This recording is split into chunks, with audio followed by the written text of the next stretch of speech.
Adam Reisel, Modri grafit.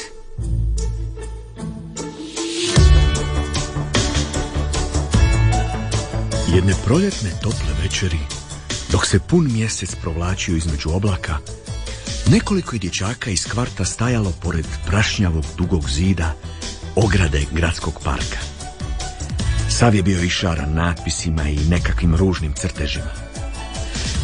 Govorili su o školi i testovima, a onda je odjednom Filip, onaj dugokosi, povikao: Ej, dečki, ja ovaj ružni zid više ne mogu gledati. I imam ideju. Idemo ga urediti. Kako to misliš? Pa lijepo, mogli bi ga najprije obojati u bijelo i onda, evo, na primjer, na njemu napisati neki veliki grafit. Grafit? I što bi pisalo, na primjer? Pa, evo, na primjer, znam. Što? Probudimo svijet da procvjeta cvijet. Gluposti, ba daj, aj bok. Ne, ba daj, dosta je bilo. Samo pričamo o globalnom zatopljenju i o tome kako treba nešto poduzeti. Hajde onda da poduzimamo nešto mi sami. Možemo probati, ha? Velikom četkom, bijelom uljanom bojom, dječaci su već sutradan obojili zid, a sljedećih dana su kistovima ispisivali poruku. I sami su se divili ljepoti krupnih modrih slova, s obrubom od ljubičaste i crvene boje. Na kraju, kad je poruka bila napisana, bili su zadovoljni. Pa nije ispalo loše. Ej, Filip, još jedan selfie pored grafita, ha? Idemo? Može. I to odmah stavljamo na Face. Može. Nakon što su se dječaci udaljili, modri grafit je ostao sam. Uživao je dok su pored njega žurno prolazili nepoznati prolaznici i samo usput pogledavali na njega. Bilo mu je drago i kad su zastajali studenti pri povratku s predavanja i znatiželjno ga promatrali. A jednoga dana pred njim su zastale i dvije učiteljice. Pogledaj, baš dobra poruka. I ne samo to. Ovi autori grafita imaju i talenta. Ovaj modri natpis nekako je oživio zid. Zapravo oživio je cijelu ulicu. Puno je ljepša, kao da je procvjetala. Modri grafit je bio sretan. Uživao je gledajući kako mu se dive i vozači automobila i tramvaja i kako prolaznici komentiraju poruku. Ništa ga nije moglo rastužiti. Ni dosadne kiše, ni ledene pahulje, niti sjeverni vjetrovi, ni tuča koja se nošena olujnim vjetrom ljeti zalijetala na nju. Baš uživam u svom novom odijelu. Dečki su se dobro sjetili. Zahvaljujući njima postao sam glavna vijest. Prolaznici su čitali njegovu poruku. Probudimo svijet da procvjeta cvijet. I razmišljali o promjenama koje se događaju. Mnogi su to i glasno komentirali. Imaju pravo. Više se ne zna ni kad je ljeto, ni kad je zima. Stalno se govori te staklenički plinovi, te globalno zatopljenje, o tome kako se ledenjaci tope i kako je zadnji čas da se ljudi počnu mijenjati. A nitko ništa ne poduzima. A modri grafit je to slušao i smiješio se zadovoljno. Svi me gledaju i o meni razgovaraju. Čak sam i osvanuo i u gradskim novinama u rubrici zanimljivosti. Svi me spominju, fotografiraju me, stavljaju na Face. Može li jedan stari zid išta više poželjeti? Ali nisu svi bili sretni s tim lijepim zidom i njegovom porukom.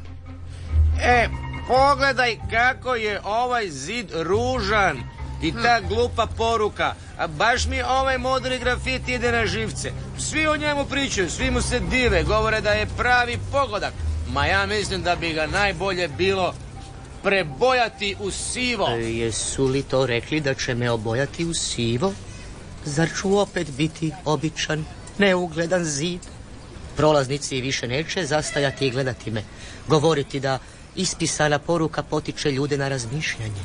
Neće me dodirnuti jutarnje sunčeve zrake, Neće me nadlijetati pčele, leptiri i lastavice. Ajmo, dečki, kantu i kistu, ruke i na posao. Joj, oni to misle ozbiljno.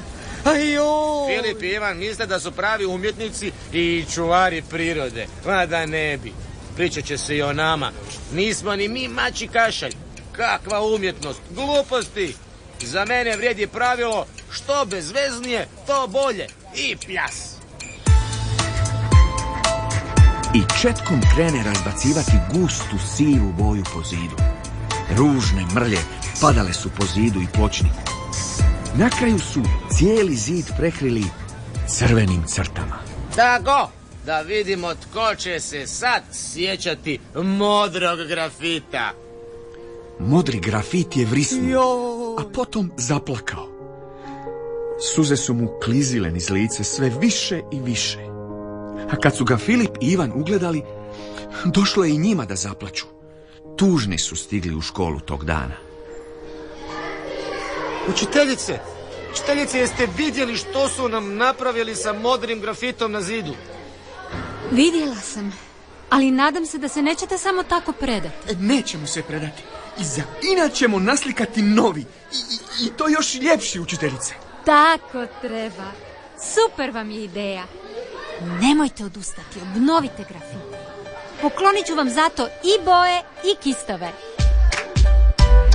Sljedećih dana dječaci su obnovili grafit. Ispisali slova novom, još izražajnijom bojom s istim tekstom. Pokrenimo svijet da procvjeta cvijet. Zid je sretno uzdisao. Hvala vam, dečki. Hvala vam. Kad biste me samo mogli čuti. Bio je još ljepši i svi su opet zastajali, čitali i komentirali. Ponovo se smijao dok su ga gledale djevojke, divili mu se vozači tramvaja, fotografirali ga novinari. Čak je netko na fejsu otvorio i grupu Modri grafit i odmah je imala 100 pratitelja.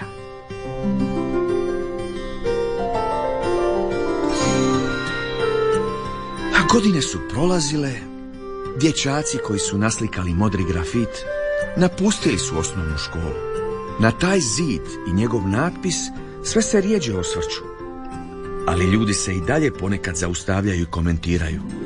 Jednom se tako pored zida zaustavila grupa studenata, a među njima bio je i onaj Matej. A vidite, dečki, ovaj grafit.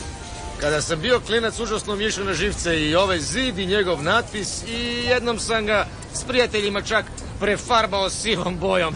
U inat svima. Ali srećom netko ga je ponovno naslikao.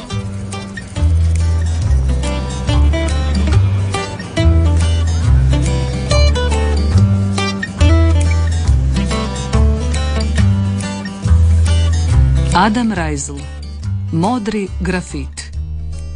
Sudjelovali su Kristijan Potočki, Matilda Sorić, Antonija Stanišić-Šperanda i Alen Šalinović. Glazbena urednica Franka Meštrović, ton majstorica Katarina Račić, redateljica Jasna Mesarić, urednica Majda Makovec-Joksimović. Hrvatski radio 2021.